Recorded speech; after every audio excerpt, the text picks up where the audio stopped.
Flowers and pollination. In this video, we are going to look at pollination, types of pollination, main parts of a flower. Pollination. Plants reproduce through the process of pollination. It is the process of transferring pollen grains from the male anther of a flower to the female stigma. This process allows the new individual plants, or offspring, to be produced, ensuring the continuation of the plant species. An organism that transfers pollen from one plant to another is called a pollinator. Types of pollination. There are mainly two types of pollination. Self-pollination. The transfer of pollen from the stamen to the stigma of the same flower in the same plant is called self-pollination, or autogamy. The self-pollinated flower is called a selfer. Inbreeding. Inbreeding is the mating of organisms that are genetically closely related to produce offspring. When self-pollination happens on the same flower, it leads to inbreeding. Cross-pollination. The transfer of pollen from the stamen to the stigma of a different plant is called cross-pollination.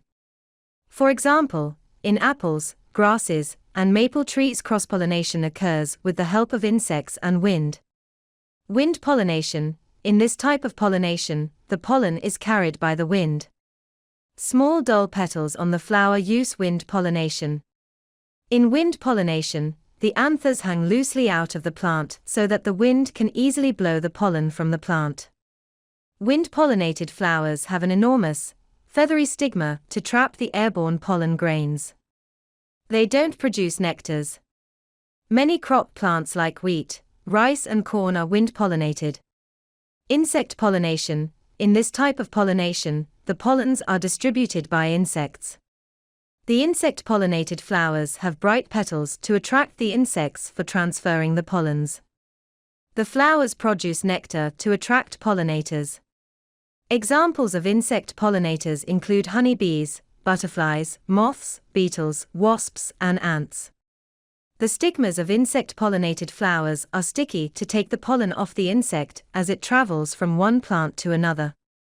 The structures of insect-pollinated flowers and wind-pollinated flowers are different. Parts of flower. A typical flower contains a male and female reproductive organ for reproduction and has the following parts. Petals. They are bright in color to attract insects for pollination. Stigma. It is the topmost surface of the pistil that receives pollen grains. If the surface of the stigma is sticky, the pollen will stick to it, thereby increasing the chances of pollination. Style. Connects the stigma and ovary. Ovary. It is the swollen bottom part of the flower, which contains the female gamete. Carpel. This is the female part of the flower that contains stigma, style and ovary. Anther. Contains the pollen grains that produce the male sex cells. Filament. It supports the anther and attaches itself to the base of the flower. Stamen. It is the male reproductive part of the flower that contains an anther and filament. Sepals. They protect the flower in the bud. Sepals are tougher than petals as they need to protect the flower in the bud. Ovules. It is the structure of the plant that develops into a seed after fertilization. Ovules are located inside the ovary.